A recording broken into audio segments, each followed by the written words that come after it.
Experts say they often manage to defeat much larger armies, like the Iraqi military, because they're not afraid to die. Al-Qaeda in Iraq 4 years ago was allowed to set up bases in the west of Iraq and invade eastern Syria. They started the civil war 4 years ago in Syria. They were given massive funding. They're 65%, according to NATO, of the rebel force. The Council on Foreign Relations last year had the headline, "Why We Need Al-Qaeda." And they said, give them air support to take over the country and we'll remove them later. Bull. Since the capture and execution of Saddam Hussein, there's been death, chaos, tremendous instability in the region, and worst of all, the emergence of ISIS. The people we are fighting today, we funded 20 years ago.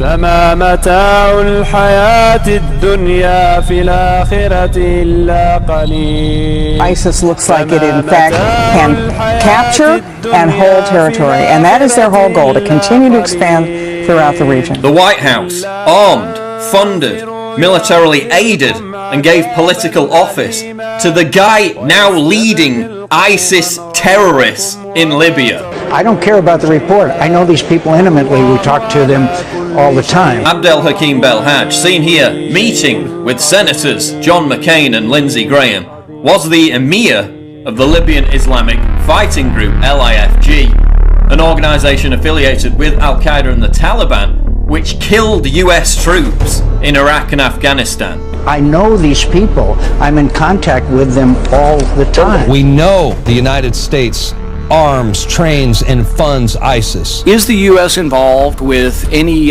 procuring of weapons, transfer of weapons, buying, selling, anyhow transferring weapons to Turkey out of Libya? To Turkey? How about we find out why the hell ISIS keeps receiving these accidental airdrops of weapons caches from British and American planes? Let's cut the bullshit. The war on terror is a total fraud. How about you stop arming and funding fucking bloodthirsty terrorists in the first place? ISIS is a Frankenstein that was created by the CIA, Mossad, MI6. The Islamic State continues to butcher Christians and Muslims across the region. And all because our governments supported these subhuman scumbags from the very beginning. Bottom line, how do we kill ISIS? I mean, it's really easy. All you have to do is stop funding them. The Obama administration simply has to stop funding ISIS and stop doing these accidental airdrops with supplies to ISIS. Cut the snake off at the head. The regime change begins at home. Exactly. This is the new face of evil. This is what nightmares are made of.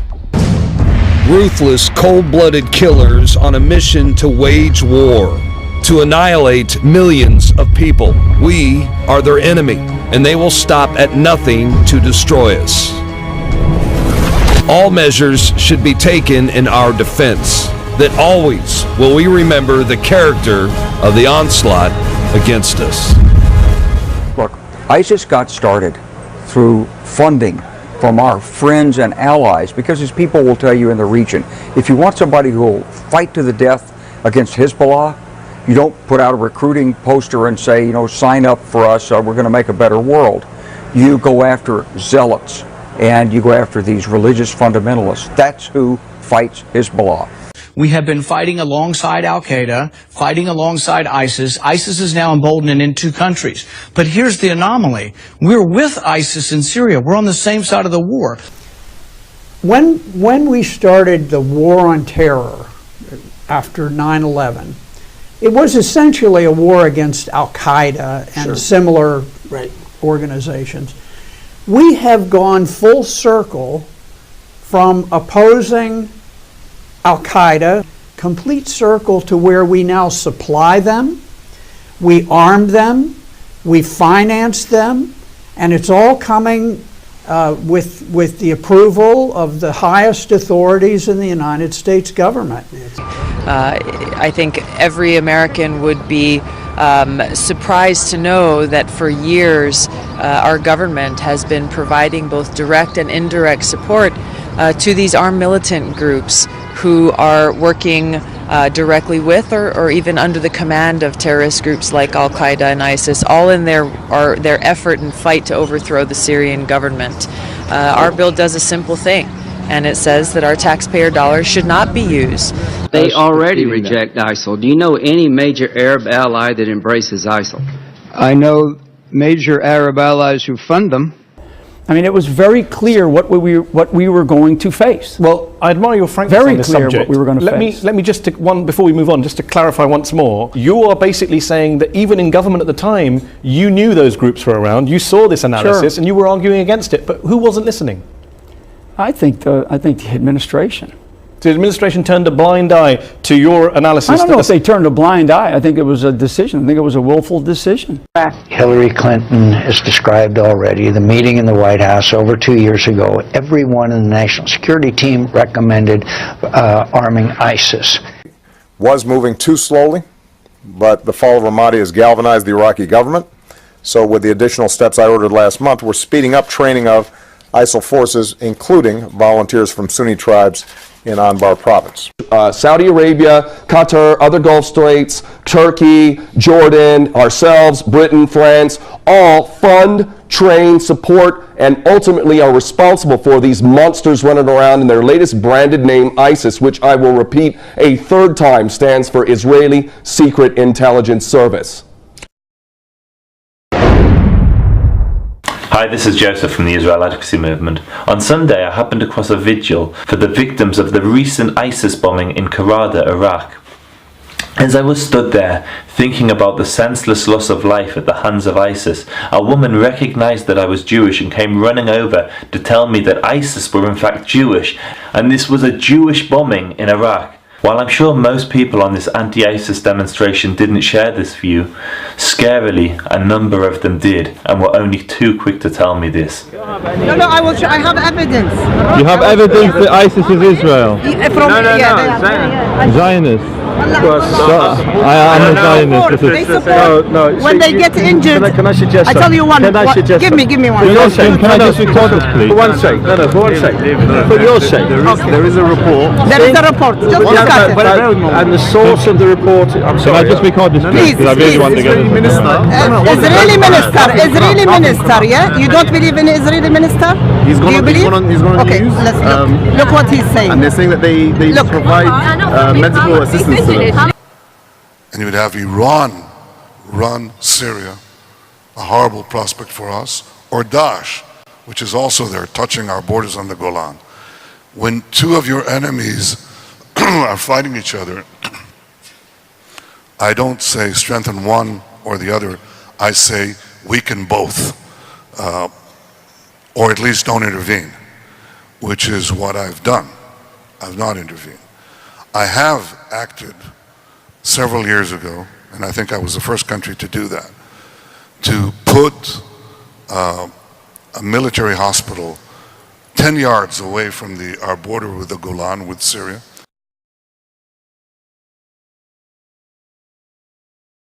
Okay, you say no preference. There have been reports that Israel has been treating wounded Syrian rebel fighters in its hospitals on the border, including fighters from Nusra Front, which is, of course, the Al-Qaeda proxy in Syria. Do those reports worry you that Israel's helping wounded Al-Qaeda-aligned fighters? As I said before, in a different context, it's always useful also to deal with your enemies in a humane way. ISIS is beheading Muslims and Christians, then receiving medical treatment from Israel. If they were attacking Jews, they would not be receiving medical treatment. The former director of Mossad goes on television claiming that these psychopaths who are beheading people deserve humane treatment because they have never attacked Israel. Al-Qaeda, to the best of my recollection, has up to now not attacked Israel. But it's attacked your number one ally and protector and sponsor, the United States of America. There is a quote-unquote war on terror being going on for 15 years. The only time they attacked Israel was by accident, and they apologized, which former Defense Minister Moshe Alon publicly admitted. When ISIS attacks superpowers like France or Britain, they don't apologize. Why do they travel thousands of miles to kill civilians in Europe, when Israel is just a couple miles away? ISIS actually explained why it's not attacking Israel.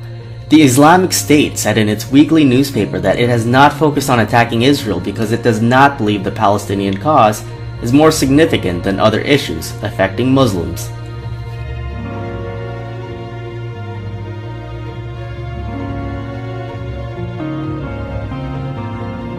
ISIS is burning Palestinian flags.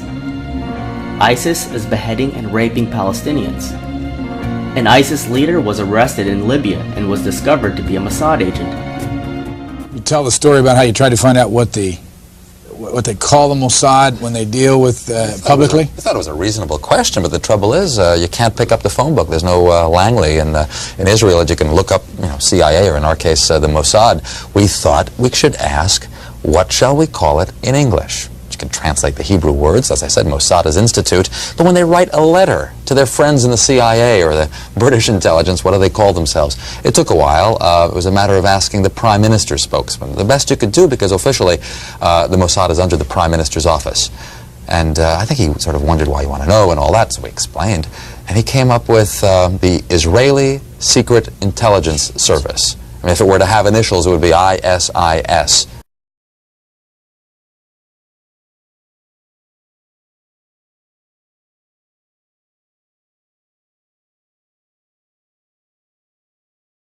It's not Israel's battle, it's your battle. It's the battle of France.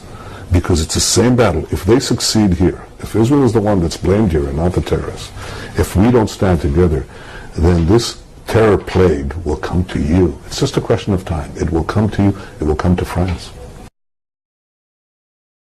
Israeli Prime Minister Benjamin Netanyahu told French Jews Saturday, after 17 people were killed there during 3 days of Islamist attacks, that Israel is their home. In a televised statement, Netanyahu said, "To all the Jews of France, all the Jews of Europe, I would like to say that Israel is not just the place in whose direction you pray. The state of Israel is your home." Media sources say that Netanyahu has also ordered a ministerial committee to convene next week to discuss ways to encourage immigration of French and other European Jews to Israel.